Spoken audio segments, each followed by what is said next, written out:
One of the questions, because obviously this event, it's an invite only mastermind about creating maximum impact and influence. Um, what do you feel is one of the, just as a business owner and as a practitioner, what do you feel like is one of the biggest takeaways you've gotten from day one of this event, from being here with Dan? Yeah, Dan always talk about your business is not your deliverables. That pretty much your business is not what you serve, right? My business is not physical therapy. My business is in the investment of people getting better, right? Through whatever vehicle they want. PT happened to be one of them. But really the business itself is between the clients and the relationship that we have with them, right? So that's something that is intangible, but also extremely valuable. What I mean by that, tangible is something like this that you and I can see. Alone is very tangible.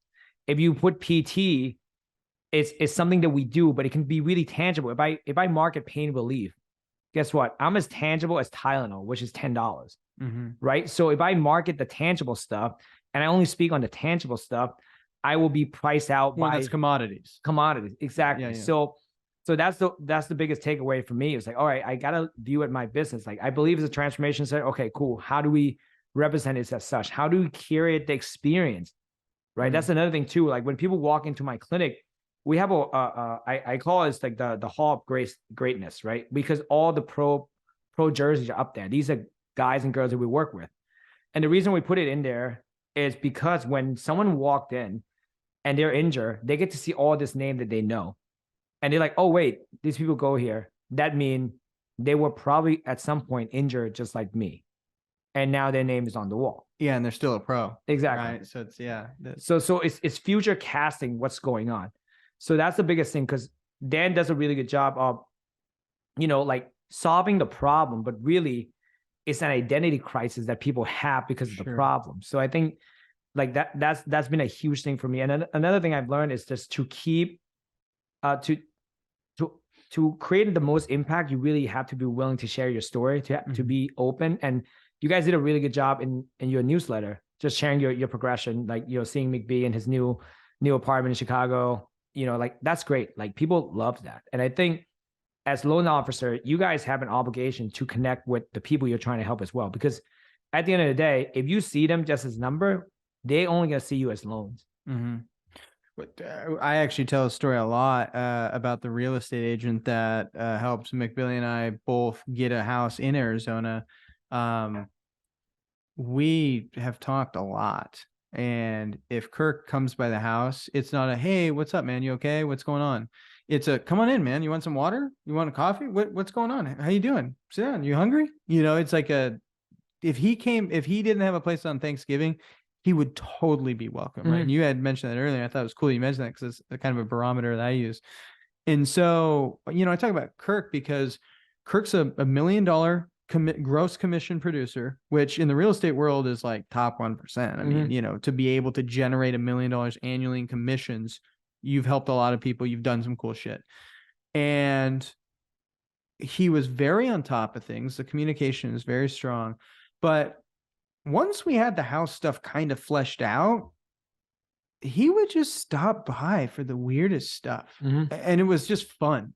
I remember one day he like trespassed into my backyard and he's known as the bacon realtor. So he threw this like bacon pool floaty in my pool. And so I came home and I'm like, what is that? And then I realized it's a bacon thing. I was like, yo, were you by my house today? He goes, yeah, I just threw that in your backyard. I was like, oh, okay. And then, for Christmas, he came by with like this, I don't even know what it was. It was like a dehydrated, it looked like bacon. It might have been meat, but it didn't look like it was meat. I don't know. Meat? Was it beyond meat? It looked beyond meat. I will say that. But he brought like this Christmas bacon ornament that looked kind of fleshy. And I'm like, okay. But it's quirky. It's cool. It's fun. It's like, dude, we're not talking about real estate, but when I go to sell, irrefutably, I know who I'm going to go. Yeah. And it's not because we're talking about real estate. It's like, and this is one of the things that you had mentioned, the relationship component is, this is just the barometer. This is how you know you've succeeded. If you didn't have anywhere to go and you asked them, hey, can I join you at Thanksgiving? Would they say yes? If they wouldn't say yes, pick the phone up. You got work to do. Mhm. Call the people, build a relationship, get to know them, get to know their why, get to know what's important to them. And it's like that's the litmus test that most people should be looking at this through, because I see so much booty call marketing that happens where people will do a purchase for somebody and they get all excited. They do the closing table photo, and then 2-3 years go by, nothing. And then when rates go down, it's refi season, and loan officers just get into booty call marketing mode where they're like, hey, I know we did your loan 2 years ago. And it's like, dude, if you weren't in contact during those 2 years, somebody else has crept in and taken that relationship. You lost it. Yeah. You had it and you let it off the hook, right? And that's kind of a shame on you, because you went through the cost of acquisition. You suffered the cost of acquisition. You've made the first sale. And all you had to do was keep up the good work. And you said, F it. I'll hit him up in a few years. No, you won't. Most of the time, no, you won't. Right? Yeah. Because they have options. It's 2023. I can Google anything. Anything I want is at my fingertips. And you think that you can just go every 1,000 days without contact? Get out of here, And so it's an interesting thing. So anyways, yeah, I can connect with what you're saying there, because there's never been a stronger need for that relationship and rapport with who you do business with, and getting to know them as people. It's like, that's the thing with our realtors. I know them as a person. I know them as a person way more than I know them as a realtor, and I started with them as a realtor.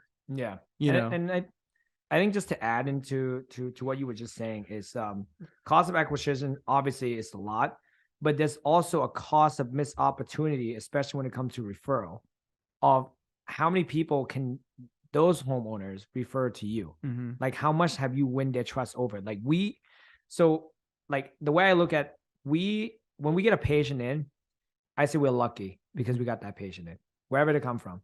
They have not turned into a customer or a client until they refer to us, right? So that's really my litmus test of how well we really do at serving the people that we have, right? So like, I have my ops manager do what we call it a gas call, which is stand for give a shit. So we do a gas call after someone come in for initial evaluation. I love that. That's great. And we turn a gas call into a gas process. We're gonna build a whole thing out to just give a shit everywhere that we can. You gotta keep me in the loop on this. Yeah, I'll definitely. I'm building out like a 12 months campaign. Oh, I love it. On that. But the whole point is that she needs to call, introduce herself to be the point of contact, and ask if we have exceeded their standard to the point they would love to refer us, their friends or their family, right? Because if the answer is no, then the next question is like, where can we do better? And actually listen. Yeah. Don't just ask.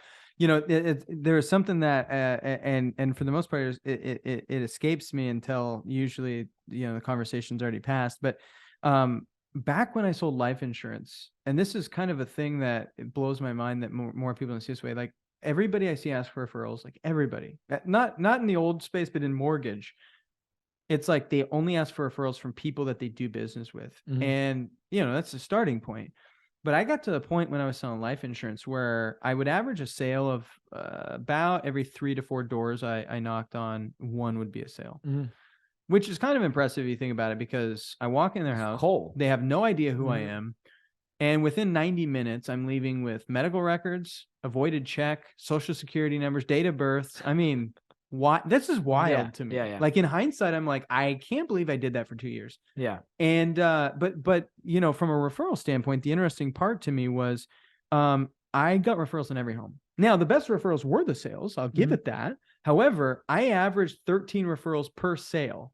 And that's not because I gained 13 when I sold. It's because I gained 3 every door I went through. And so it just happened to be 13 per sale. But when you do the math, it's not anything magical. I'm just getting 2, 3, 4 a house, right? And when you add all that up, so it's like, okay, the person you don't do business with, well, did you still add value?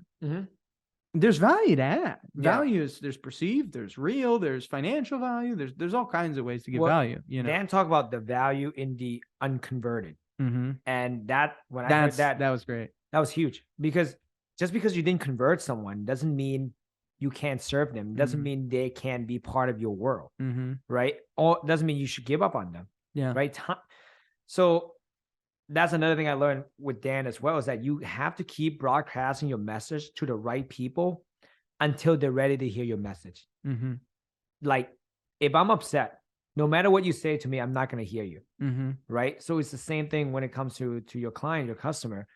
Like if my client, my ideal clients right now is laying in bed crying because she just tore her ACL and she can't play soccer with her friends. Now her hopes of going to D1 is dwindling. She's not going to hear what I have to say. She have to come down from that place first. Then she said, okay, I understand what's going on. Now what can I do about it? Who can I look for? What would be the best fit for me? And then if I happen to keep sending the same message over and over and over again, and she happened to listen, great. Now we can start a conversation. Right. And I think, again, if you truly believe that it's God-given right for people to have a home, then you shouldn't give up. Yeah. Right. It's going back to what you believe in.